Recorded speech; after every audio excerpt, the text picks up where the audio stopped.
Hi అండి, మీ అందరికీ ఎలా ఉన్నారు? బాగున్నారా? మేమైతే చాలా బాగున్నామండి. ఇంకా విజయవాడ అయితే వచ్చాం కదా, వచ్చి వాళ్ళకి 2 రోజులు అవుతుంది. మొన్న మేము వచ్చే రోజే ఫుల్ వర్షాలు వరదలండి విజయవాడలో. ఇంకా అప్పుడు పోయిన సంవత్సరం వరదలు వచ్చినాయి, ఇళ్ళల్లోకి నీళ్ళు వచ్చినాయి, సామాన్లన్నీ కొట్టకపోయినాయి అని అన్నారు. వినడమే తప్ప, ఫోన్లో చూడడమే తప్ప ఎప్పుడు చూసింది లేదు. మొన్న చూసాము. అసలు ఆ వర్షాలు, బస్ స్టాప్లో ఎక్కడ బస్సులు అక్కడ ఆగటం మామూలుగా లేదు. శ్వాస అయితే అసలు నిద్ర పోవట్లేదు. ఇగో ఇట్టయితే ప్రస్తుతానికి ఉయ్యాలైతే కట్టేసాము, అది చూస్తున్నాడు. అసలుకి ఒక్కనే నిద్ర వచ్చుతుంటే ఊరికలా 1 నిమిషం పడుకుంటుండో లెగుస్తూ ఉన్నాడు. ఇది వచ్చేసి మరువు అనమాట, మొత్తం రైలు సెట్. వర్షం పడితే ప్రాబ్లం ఏం లేదు, కానీ ఇంకా వాన పడేటప్పుడు ఏంటంటే టపా టపా శబ్దం వచ్చింది. ఇంకా ఒక్కటేనమాట. సుహాసిని అయితే దాని నుంచి 1 గంట నుంచి నిద్ర కూర్చుతా ఉన్నాను, అస్సలు పడుకోవట్లేదు. ఇంకా అబ్బాయి పడుకుంటే ఇంకెక్కడ బట్టలు అక్కడనే ఉండే, అంటే మడత వేయాల్సినాయి. ఉదయం అయితే 9 మొదలు పెట్టుకొని 1 గంట దాకా బట్టలు మొత్తం ఉతుకుతానే ఉన్నాను. ఎందుకంటే అన్ని బట్టలు ఉన్నాయన్నమాట. మొత్తం ఉతికిని వెనకొండలో మొన్నటిదాకా ఉన్నాం కదా, ఉతికిని బ్యాగుల్లో సర్దేసిన బట్టలు మొత్తం ఆటోలో ప్యాక్ చేసి ఇంకా ఆటోలో పెడితే లేదు, వర్షానికి జల్లు కొట్టి మొత్తం తడిసిపోయినాయి. తడిస్తే ఇంకేం చేస్తాం, కాంతిని ఉంచుకోలేం కదా, మొక్క ఆసన వస్తూ ఉంటాయి. అందుకని చెప్పేసి ఒక 3 గంటల్లో పనే కదా, మన చేతిలో పనే ఎందుకు ఇంకా అందునే పెట్టుకోవటం అని చెప్పేసి, స్మెల్ వస్తే బాగోదని పెద్ద కంపోస్టర్ బోడ తెప్పించి బాగా చేత మొత్తం అయితే ఉతకటం అయితే అత్తన మోటర్ వేసారంటే అతను నీళ్ళు పట్టుకున్నారా అని. ఈ బొడ్డోడు అస్సలు నిద్రపోడు. హాయ్ ఫ్రెండ్స్, నా కొత్త ప్లేస్ వాళ్ళకి నిద్ర పట్టలేదు ఫ్రెండ్స్. చక్కలు పెట్టారంట, నీళ్ళు పట్టుకున్నా వీడేట.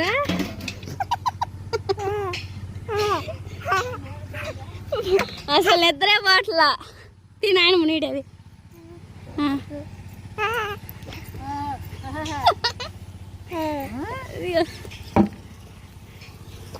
ఇదండి బట్టలు మొత్తం ఉతికేసాం కదా, సగం ఆరినాయి సగం ఉన్నాయి, మొత్తం తీసేద్దాం. సాసు బాగా అయితే విమానాలు ఉన్నాయి కదా, ఇక్కడ ఎయిర్పోర్ట్ దగ్గరేనంట, అందుకనికి వెళ్ళారు. మేము కూడా వెళ్దాం అనుకున్నాం కానీ ఇంట్రెస్ట్ లేదు. ఇంట్రెస్ట్ లేకపోతే పోబుద్ది కదా కదా.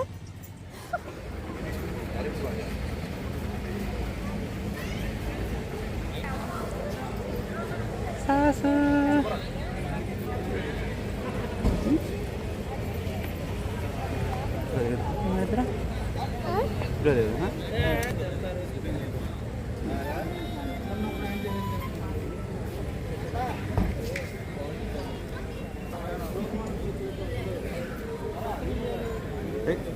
నవ్వు మాట మా విద్యం తెద్దుంటావే ఎట్రా నువ్వు కూడా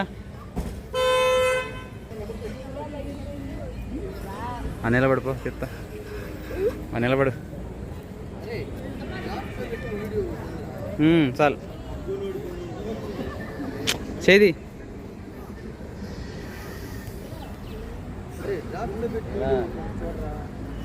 స్టైల్ నిలబడు.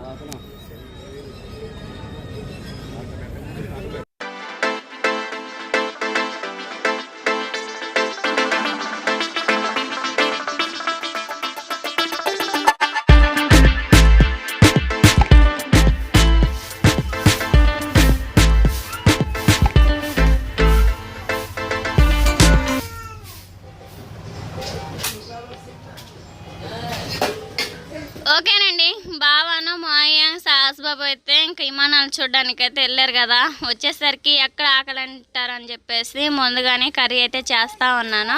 ఇంక ఈరోజు కర్రీ వచ్చేసి ఇంకా వెండి చేపలు ఎగ్ టమాటా కర్రీ అనమాట. ఆయిల్ అయితే బాగా వేడింది కదా, కొంచెం సాల్ట్ పసుపు వేసుకొని బాగా కాగిన తర్వాత ఎగ్స్ ఉన్నాయి కదా, ఎగ్స్ కూడా వేసేసుకొని బాగా ఫ్రై చేసేసుకోవాలి. ముందైతే ఎగ్స్ బాగా ఫ్రై అయిన తర్వాత పక్కకు తీసేసుకొని వెండి చేపలు కూడా ఫ్రై చేసేసుకోవాలి. ఫస్ట్ టైం అండి నేను చేయడం కూడా, ఇంకా టేస్ట్ ఎలా ఉండిద్దా అని చెప్పేసి టెన్షన్ పడుతూ చేస్తున్నాను.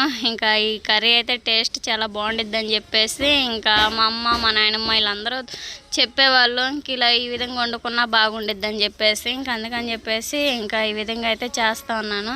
ఎగ్ అయితే బాగా ఫ్రై అయినాయి కదా, ఇంకా కలర్లోకి వచ్చేంతవరకు కొంచెం వేసుకొని పక్కకు తీసేసుకోవాలి. ఇంకా ఎగ్స్ మొత్తం బాగా ఫ్రై చేసేసిన తర్వాత వెండి చేపలు ఉన్నాయి కదా, ఇంకా అవి కూడా ఫ్రై చేసేసుకొని ఇంకా టమాటా కర్రీ ఏ విధంగా చేయాలో చూపిస్తూ ఉంటాను, చూసేయండి. బాగా చవడమే కానీ ఎయిర్పోర్ట్ దగ్గర ఇంక విమానాలు పెద్ద పెద్ద రాజీ అని చెప్పేసి ఇంకా చెబితే ఏంటనే తప్ప ఎప్పుడు చూసింది లేదు. ఇక్కడికి వచ్చిన కాడి నుంచి ఇంకా కొంచెం దగ్గరగా పోతుంటే ఇంకా అవి చూస్తుంటే ఇంకా ఆనందం అసలుకి ఆబట్టుకోలేకపోతున్నాం. పిల్లలతో పాటు నేను కూడా ఇంట్లో నుంచి బయటికి ఎత్తుకుంటూ వస్తున్నానండి ఇంకా విమానాలు చూడడానికైతే. మన ఊర్లో అంటే మా ఊర్లో చూడడానికైతే పైకి పోతూ ఉంటాయి, చిన్నగా అవపడుతూ ఉంటాయి. మరి ఇంక ఎయిర్పోర్ట్ దగ్గరికి ఉండేలేకే కొంచెం దగ్గరగా పోతుంటే అదొక హ్యాపీనెస్ అనమాట. దగ్గరకు పోయి కూడా చూడాలనుకుంటున్నాను కానీ లోనకైతే పోనివ్వట్లేదంట. అందుకని చెప్పేసి ఇంకా ఇట్టారాజీ అని చెప్పేసి బాగా చెబుతూ ఉన్నాడు. ఇంకా ఆ విధంగా నేను కర్రీ అయితే చేస్తూ ఉన్నాను. అత్తమ్మ కూడా ఇంట్లో పనులు మొత్తం చేసేసుకొని ఇంకా బట్టలు మొత్తం అయితే ఆటోలో తడిచిపోయి ఇంక ఈ విధంగా ఉతుక్కున్నానని చెప్పాను కదా, సగం బట్టలు అయితే తీసుకువచ్చాను. పొద్దుగూకింది, ఇంకెందుకు ఇంకా బయటనే పెట్టుకున్నావు బట్టలు అని చెప్పేసి అత్తమ్మ అయితే ఇంకా బట్టలు తీసుకొచ్చి ఇంక ఇంట్లో అయితే వేస్తూ ఉంది. సుహాస్ బాబు అంటారా, అసలు చెయ్యే దిగట్లేదు. అత్తమ్మ నేనైతే కర్రీ చేస్తున్నాను, ఇంకా బొడ్డబ్బాయిని ఎత్తుకోవా అని చెబితే సర్లే నేను కూడా ఎక్కడనే కూర్చుంటున్నాలే, ఏం కర్రీ చేస్తున్నావు అని చెబితే ఇంక టమాటా ఎగ్ ఎండి చేపల కర్రీ అయితే చేస్తున్నాను అత్తమ్మ అని చెప్పేసాను. బాగానే ఉండిద్దిలే, ఇంకా నేను ఎప్పుడో చేశాను, ఛానల్ అవుతుంది చేయక అని చెప్పేసింది. ఇంకా ఆ విధంగా అయితే కర్రీ అయితే చేస్తూ ఉన్నాను కదా, విమానం అయితే దగ్గరగానే పోతుంది, చూసేయండి.